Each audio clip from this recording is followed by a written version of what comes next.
반갑습니다. 송재준입니다. 잘 알고 계시는 것처럼 이번 국회에 이화영 씨를 증인으로 불렀던 거는 정말 민주당의 자책골을 넘어서 그냥 자폭이었습니다. 쫄딱 망했다라고 하는 표현이 정말 딱 맞을 만큼 망했죠. 그거를 잘 보여주는 것이 그때 이후로 이화영의 이자도 지금 등장을 안 하고 있어요. 그렇지 않습니까? 원래 같았으면은 민주당이 꿈꿨던 그림 자체가 국정감사 전체를 이제 김건희 여사에 대한 걸로 일단 몰아가고, 그러면서 동시에 이재명에 대한 사법 리스크 방어를 위해서 이화영을 먹잇감으로 내어주겠다. 이화영을 이제 이용해가지고 꼭두각시처럼 써가지고 이재명의 사법 리스크를 막겠다. 검찰에 이제 뭐 이런 식으로만 해가지고 요런 이제 그 쌍갈래로 가는 거를 이제 그 꿈꾸고 있었던 것 같은데 완전히 그냥 망한 겁니다. 이화영의 이자도 지금 꺼내고 있지 않고 오히려 지금 이재명 대표가 걱정해야 되는 것은 이화영의 변심이죠. 왜? 공개가 됐던 녹취록이 명확하게 확인이 됐던 게 뭐였어요? 이화영 씨가 몰랐던 녹취록입니다. 김영태 변호사랑 이화영 두 사람이 주고받았던 내용, 이거에 대해 가지고 녹취가 되고 있었던 사실을 이화영이가 몰랐던 거예요. 말이 됩니까?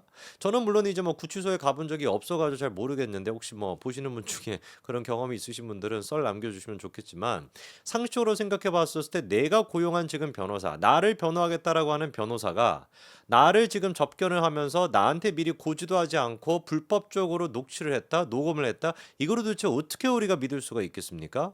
애당초 그러니까 이 김영태라고 하는 변호사의 존재가 이화영을 변호하기 위한 사람이 아니었다라는 거잖아요. 그냥 철저하게 김영태는 뭐였던 거예요? 이화영의 감시자.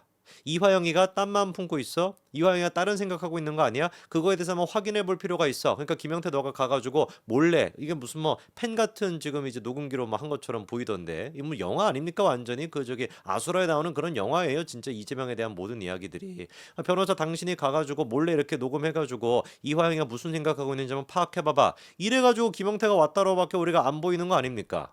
왜? 바로 그 접견을 하기 직전에 이화영 씨가 두 번에 걸쳐 가지고 뭐라고 얘기를 했으니까, 내가 이재명한테 김성태 대북송금에 대해서 보고를 했다라고 이제 얘기를 해버렸고, 이재명 또한 마찬가지로 대북송금에 연관이 되어 있다라고 하는 얘기를 6월 8일과 6월 29일 두 차례 걸쳐서 하니까, 부랴부랴 이재명 측에서는 어떻게 했던 거예요? 야, 이화영 감시해야 되겠다. 그러면 김영태 너 가가지고 몰래 녹취해가지고 쟤 무슨 생각하는지 봐. 혹시 수틀리면 그냥 찢어버리게. 뭐 이런 거 아니겠습니까? 뭐 너무 가상의 시나리오인가요? 뭐 이재명의 경우를 생각해 봤을 때 충분히 가능한 거죠. 그러다 보니까 이화영 입장에서는 이번에 깜짝 놀랐던 거예요. 저 녹취 어디서 구했냐? 나도 몰랐던 건데 저거 어디서 구했냐? 자기가 했던 그 진심, 내 편이라고 생각했던 사람한테 얘기했던 그 진심이 고스란히 녹취가 되어 있다라는 거에 대해서 이화영 씨가 충격을 받았을 것이고, 동시에 그 김영태 변호사를 나한테 붙여준 와이프, 원래 같은 경우는 해광 쪽에 변호사가 있었는데 그거를 일방적으로 사임계를 제출하고 덕수에 김영태 변호사를 붙인 장본인이 바로 그 백정화 아닙니까? 와이프. 그 백정화에 대한 배신감, 그리고 또 동시에 이재명에 대한 배신감, 이걸로 지금 똘똘 뭉쳐 있을 거란 얘기예요. 한번 두고 보십시오. 이화영이 얼마 안 가가지고 큰 결단을 내릴 수도 있습니다. 가장 큰 결단은 뭐냐? 간단합니다. 2심 재판 결과 나올 거잖아요. 이화영에 대해 가지고 신진우 부장판사가 결정할 테니까. 뭐 무죄가 나오겠습니까? 똑같은 판사인데 미쳤다고. 그러면 그게 유죄가 나오면은 이화영 씨는 뭐만 하면 되냐? 항소 안 하면 돼요. 항고 안 하면 됩니다. 그냥 받아들이면 돼요. 대법원까지 가지 않게 된다면, 이화영의 재판 결과가 나오게 되면 자연스럽게 이 논리가 누구한테 적용이 된다? 이재명한테 적용이 될 수밖에 없다. 당연한 거 아니겠습니까? 신준우 부장판사도 이번에 뭐라고 했어요? 두 개가 영향을 주지 않을 수가 없다. 영향을 줄 수밖에 없다라는 얘기예요. 그리고 또 이재명의 변호사 같은 경우는 미쳐가지고 두 사람이 지금 공범인데 신진우 부장판사가 이화영한테 9년 6개월을 선고했으니 두 사람의 증거가 지금 이제 공유가 되고 있는 상황인데, 이 증거를 바라보는, 이재명의 증거를 바라보는 신진우 부장판사의 관점이 편향돼 있을 수가 있다라고 이제 그 재판부에 대한 재배당 신청을 했다가 개같이 그 기각되지 않았습니까? 개같이 거부당했죠. 신진우 부장판사가 말 되는 소리를 하지 않고 그냥 거부를 시켜버리지 않았습니까? 아니, 살다가 증거가 겹친다라고 해가지고 판사를 바꿔달라고 하는 그런 미친 사람이 어디 있습니까? 그 증거가 겹친다라고 하는 게 바로 공법이라는 거의 뜻이잖아요. 여러모로 지금 이제 이재명 같은 경우는 어떤 상황이에요? 난처한 상황이다. 우리만 사실 이제 분열되지 않고 똘똘 잘 뭉쳐 있으면 알아서 이재명은 자멸할 수밖에 없는 상황입니다. 자, 그런데 오늘 제가 좀 추가적으로 말씀드리고 싶은 건 뭐냐? 이화영 씨가 이제 그렇게 자기도 몰랐던 녹취록에 무슨 얘기가 언급이 돼 있었습니까? 이재명의 변호사비 대납 의혹, 그리고 또 이재명의 사법거래, 일종의 이제 그 사법부에 대한 로비를 했다라는 거. 이 두 가지에 대한 충격적인 폭로가 있었는데 여러분 좀 궁금하셨을 것 같아요. 야, 그러면 도대체 이 지금 뭐 김성태가 됐거나 이화영이 됐거나 이런 사람들이 얘기하고 있는 도대체 이재명의 무죄를 이끌어냈던 그 판사가 누구냐? 로비의 지금 대상이다. 로비 의혹의 대상자다라고 하는 사람이 누구냐? 그게 이제 좀 궁금하지 않습니까? 그 점을 제가 말씀을 드리고 싶어요. 자, 유동규 씨가 이번에 재판에 가서 또 증언을 했습니다. 뭐라고 증언했냐? 김만배 씨가 이재명 대표의 선거법 1심 판사한테 2018년도 선거법 관련해서 돈을 많이 썼다라고 했다 이렇게 얘기했어요. 요때 지금 얘기하는 2018년도 선거법이라고 하는 게 뭐냐? 친형 강제 입원부터 시작해서 당시 대장동의 사업 규모를 부풀렸다, 사업 효과를 부풀렸다라고 하는 거, 뭐 이런 걸로 인해 가지고 이제 선거법 위반으로 걸렸었잖아요. 근데 아시는 바처럼 이게 권순일이 있었던, 그다음에 또 김명수가 있었던 대법원에서 무죄로 바뀌었던 지금 그걸 얘기하는 겁니다. 근데 당시 김만배가 뭐라고 얘기를 했었냐? 1심 판사에게 친구를 통해서 180억 원의 사업 자금을 대줬다라고 얘기했다는 거예요.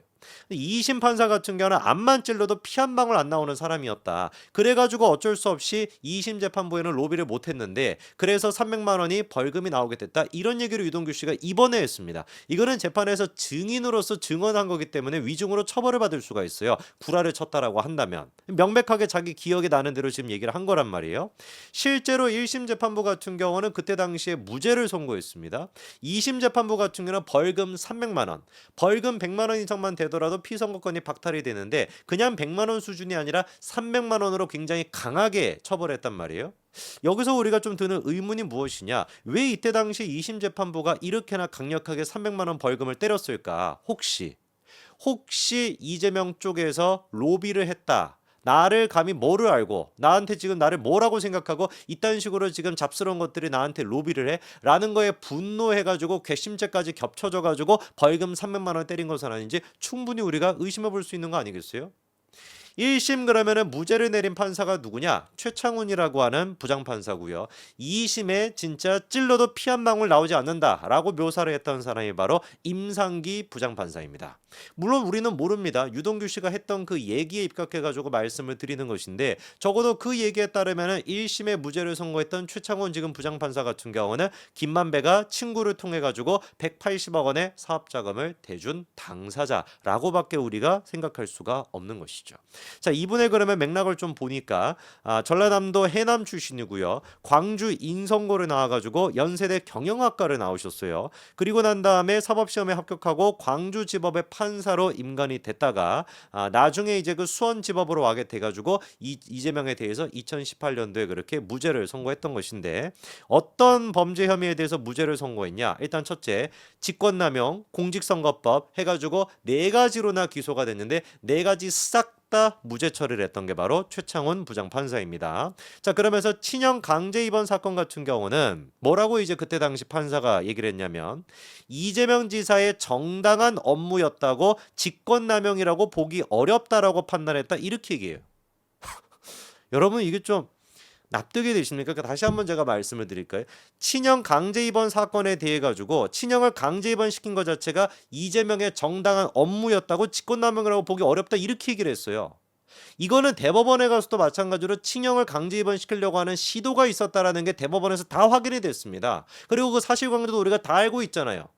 그 이제 한 4명 정도 정진상이 됐거나 그 깡패 같은 애게 뭡니까? 걔네들 이제 동원이 돼가지고 뭐 몇 번이나 집어넣으려고 하다가 보건소장이 도저히 나는 양심상 못하겠다. 한 명도 거부해버리고 그 다음에 왔던 후임도 거부해가지고 그래가지고 이게 무산이 된 거란 말이에요. 구급차까지 사실상 대비를 시켜놨는데 실제로 입원은 못 시켰기 때문에 무산으로 돌아가가지고 이게 직권남용이 적용이 안 됐던 것이지. 뭔 놈의 이거를 정당한 업무라고 볼 수가 있습니까? 그리고 또 친형 강제 입원, 검사 사칭, 대장동 개발업적 과장 이 3가지에 대한 모든 것들을 갖다가 무죄로 판결했던 사람이 최창훈 부장판사입니다.